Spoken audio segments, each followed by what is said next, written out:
Good morning, guys. How are you? Thank you for being here. Welcome, big welcome to new subscribers. Thank you for joining us. And I know you'll really benefit from being here. This is an amazing community. And just to reference there, the request on the last video for people to buddy up or put a request out there if they were interested in buddying up with someone for support, with the response was just amazing. And it gave me such heart because the people here are really genuine, really genuine. And I think a lot of good things could come from that. So guys, if you missed out on the last video and you want to buddy up with someone, put your buddy up request down or see if there's anyone else that's looking for someone to buddy up. And also if you can put your location in, because we had some people from the States and some people from Europe, so times kind of might not match, so it might not be a great match, but do it if you want to. But anyway, if you put your location in, it can be helpful for people. Today I would like to talk about why is it so difficult to, first of all, go no contact, then to maintain no contact, and just try and give a few coping mechanisms for maintaining no contact. So I hope this is helpful for some of you guys who may be at the start, but even if you're starting your journey, but even if you're kind of 6 months in, even at a year in, even later, it can be difficult to still maintain no contact, to still resist picking up the phone and sending a text at different times when you may go, your journey, a healing journey goes up and down. And if you're on a low, and that split second can make a big difference to you actually reaching out and ruining or bringing yourself back weeks on your recovery journey by actually reaching out to the narcissist. So why is it so difficult to go no contact? This is a whole minefield. I mean, just explosive. Like we have people who've maybe done the discard of the narcissist and we think, oh, well, that's going to be easy. They've decided that they want to leave the narcissist, or you've decided you want to leave the narcissist and you've done it. And you think no contact is going to be a breeze. In that moment, not in that moment, you will have planned it, I hope, and I'm sure. But in the moment or the time that you're actually making the discard of the narcissist, you're sure of your path and your reasons for doing so. So there's a high there, you're on a high, you're on a no contact high, I've left this bad person who is toxic and really bringing me down, and I'm going to go on my journey of recovery and rebuild my life into something that I want it to be, where no one is going to abuse me.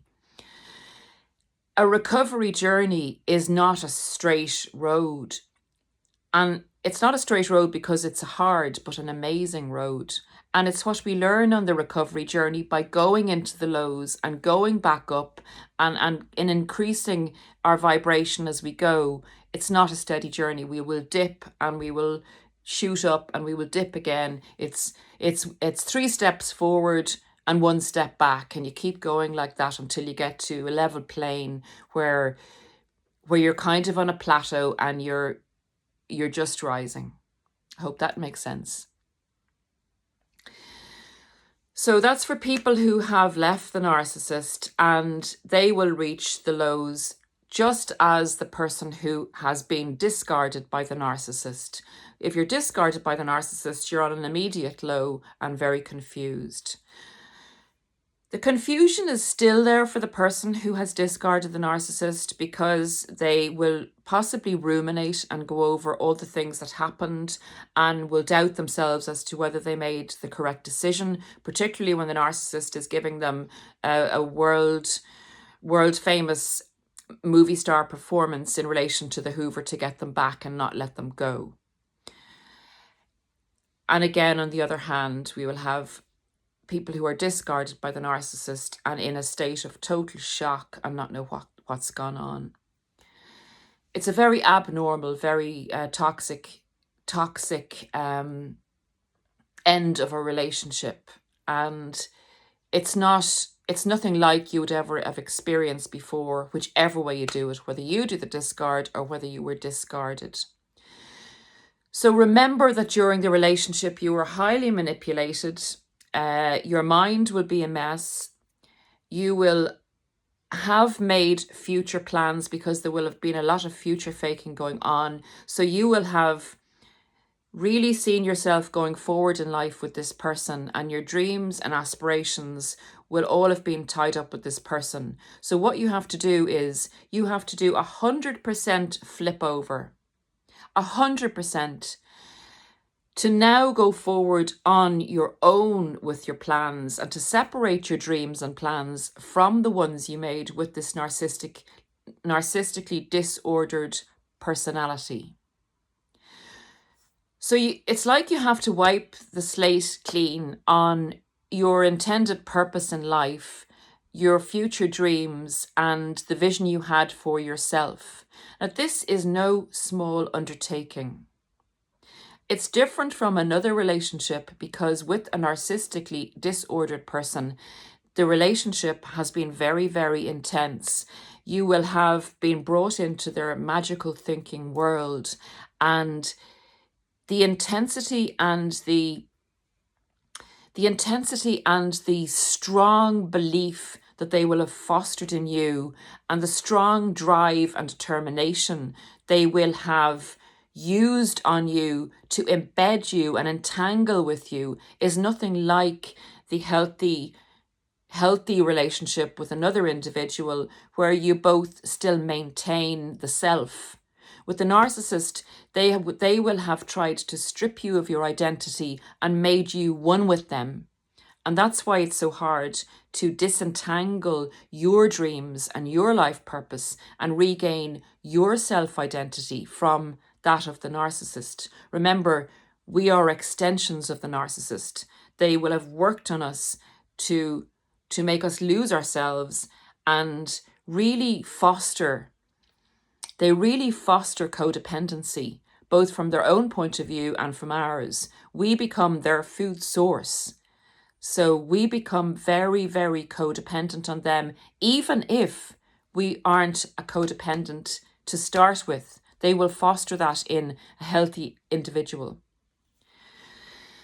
Okay, so this is the scenario. This is the starting point that we're starting from to say, I need to go no contact with this person. I need to accept, first of all, that this person is personality disordered. I need to accept that. That takes a huge amount of mental energy, work, listening and listening and listening and getting the knowledge. That's why these channels are so important. If you think anyone is going through what we've been through, please consider sharing any, all, or any channel's video just to get the knowledge out there. Say in your Facebook, share it. You may save someone's life, basically. Sorry, I got cut up there. You may save someone else's life by giving them this information. It may help them realize remember the moment we got of clarity when we realized what we'd been through, and it saved us from that confusion and that awful state of despair you get into when you don't know what you've been through. So consider sharing, guys. That's enough on that. Okay, so we are coming from this place of total cognitive dissonance, and we're trying to pull ourselves apart from this narcissistic personality disorder, this narcissistic dynamic, this future faking, magical thinking environment that we're in, to first of all accept that we were in that. Secondly, accept that we were in a very toxic relationship. Thirdly, accept the fact that our self-identity has been severely damaged and that we need to divide from this situation, regain our self-identity, regain our self-esteem, and regain our individual purpose in life and our purpose for being and ourselves, the essence of who we are, that the narcissist tried to suck out of us. So we've got all that going on, and we're trying to go no contact from who we actually began to identify with as ourselves. So that's the starting point. So people can say to you, What's the problem? Just let it go. Lose that relationship. It wasn't good for you. Move on. That was such a hard thing to hear, I remember, in the initial months. Just move on. Love yourself and move on. It was like someone was whipping me, I remember. I just remember thinking, it's not that easy. It's just not that easy. And it's not that easy. And that's why it's so important to get this knowledge, to understand it and to get it in there, to reprogram the neural pathways, to realize what you've been through and accept it. Then work on yourself. Start to love yourself, start to look after your body, start to look after your mind, start to realize that you deserve to look after yourself. It's not a narcissistic thing to do, it's a healthy thing to do. It's what God would want you to do. Take care of this person that was put on this earth. Become the person that you were meant to be. Spoil yourself in a good way that will enable you to be the person that you should be. That you can then go out and do good in the world and love other people and be happy and make a difference in this world. Add to humanity, don't take away from it. Give the gift of you to the world. And in order to do this, you need to give to yourself. And you need to feel that you totally deserve what you give to yourself. This isn't narcissistic. This is healthy and loving. And it's what we need to do to help us go no contact and to maintain it. Okay, so that's all fine and dandy, Paul, you say. When you get to the stage on your journey where you go into the dip, where when you've discarded the narcissist, you have a euphoric time where you're sure of yourself, you're making your plans, the narcissist is texting you and stuff and you're ignoring it, or you've blocked them and you're going forward. And then you get to a dip because you realize that you're safe, but you're missing something. You may be lonely. You're missing maybe the intensity of what you'd gone through. You're kind of having doubts about the reality of the situation. You're wondering if you overreacted. Doubts are normal. Doubts are healthy. We need to doubt. We need to look inward. We need to question. Black and white thinking is what the narcissists have. We don't have that. We have the grey area, and the grey area is healthy to make an honest, healthy judgment of a situation. So when you go down, just accept it. Be kind. Accept that the trauma bond may still be there. Accept that you may still be spiritually tied. Let it rest there for a while. And be gentle with yourself and tell yourself it's okay to have this down. I can't be on 110% going forward on my journey all the time. Do relaxing things. Tend to yourself. Go on a gentle walk. What I have found with addiction is, if you have the moments where you're really tempted to reach out or to do something that's destructive for yourself, because you still have that feeling that you're not good enough. I don't know, guys, what you do, but I will go for a run now.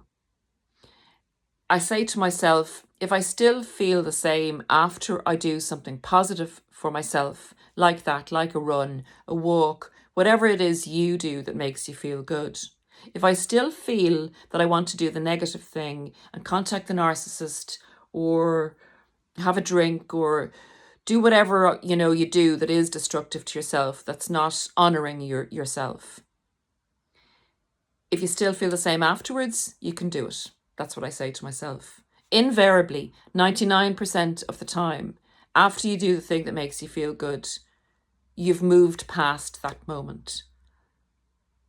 You've sat in the moment, you've made a decision to leave it and to do the good thing, and then you can come back to it.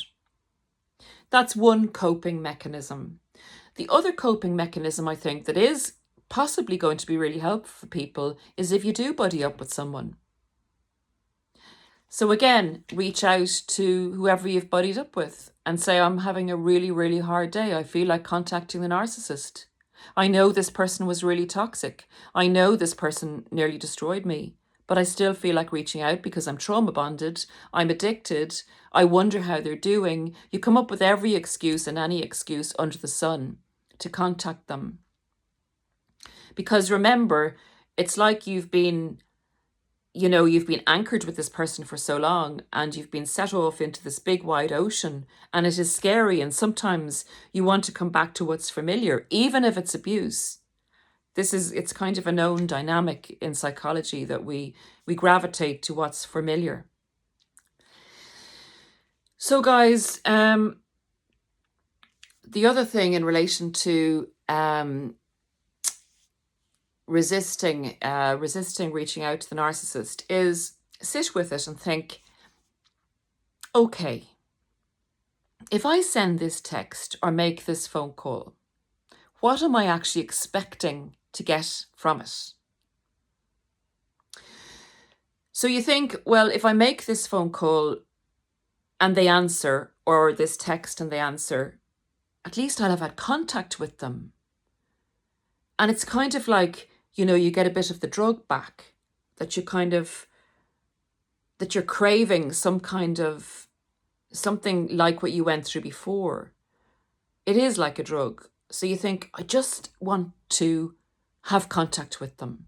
And particularly now, remember, if they've blocked you, if they've done the discard and they are giving you the silent treatment, that's excruciating for anyone. But it's not going to validate you by contacting them. So what is the outcome? What are you going to feel? Firstly, they may not answer the call and they may not answer the text. And then you're left in a terrible state because you're invalidating yourself. You're ashamed of yourself. You feel the shame of not being strong enough, you think, although I'm telling you guys, you have to have the strength of an ox to go no contact from the narcissist and to stay no contact. You have to have super empathic strength and God's strength to keep on that road. But it is possible. And hundreds and thousands of our warriors have done it. So you can become one of our family. It is doable. So don't ever for a moment think that you'll never succeed. You will. Sometimes we have to try. Sometimes we will break no contact 3, 4, 5 times.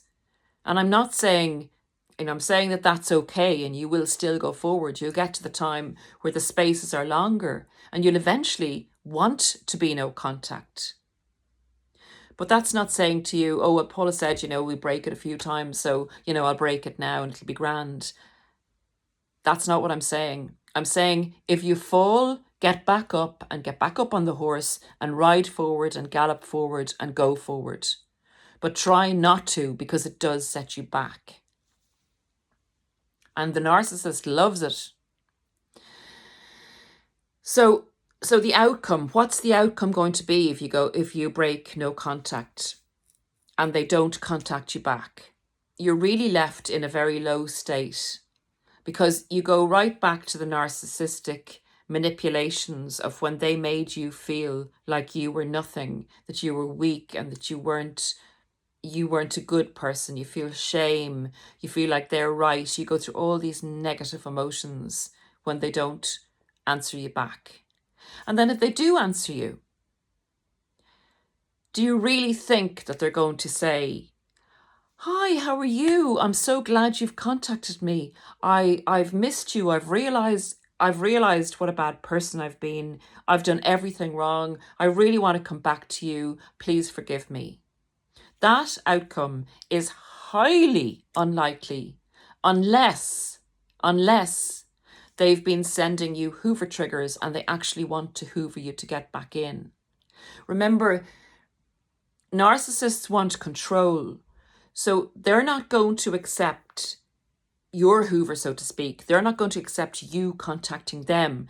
They will Hoover you in their time when they want to. It's all about them and their control.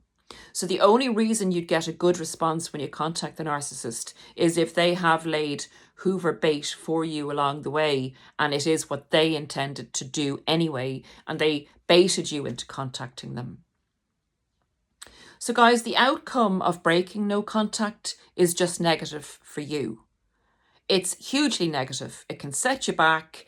It can bring you into that bad feeling again of where you feel that you're not good enough, and where you're giving the narcissist power and control over you again. The narcissist also, this is another result of breaking no contact. The narcissist wants this. They want that validation. They want to feel that they still have this power and control over you, that you're still, part of the narcissistic harem, that you're still waiting for them, that you're still an option for them. An option. Imagine an option after they've cheated on you repeatedly, after they've wiped you out, discarded you like a piece of dirt, after they've abused you. You're an option for this demon. No way, guys. No way. No way. You're not going to be anybody's option. You're way, way too beautiful, too special, too empathic, too loving, too much of a human being to go near these filthy, awful, evil, destructive beings that have no place being in your space, no place being near you. So if you go and contact them and break no contact, you're actually making it a great day for them. You're making it much easier for them to go along the route that they've chosen. You're actually helping them stay with the new supply. Because if they have you contacting them, there's great chat with them and the new supply about poor you, crazy you. Didn't I tell you she's like this or he's like this? They're so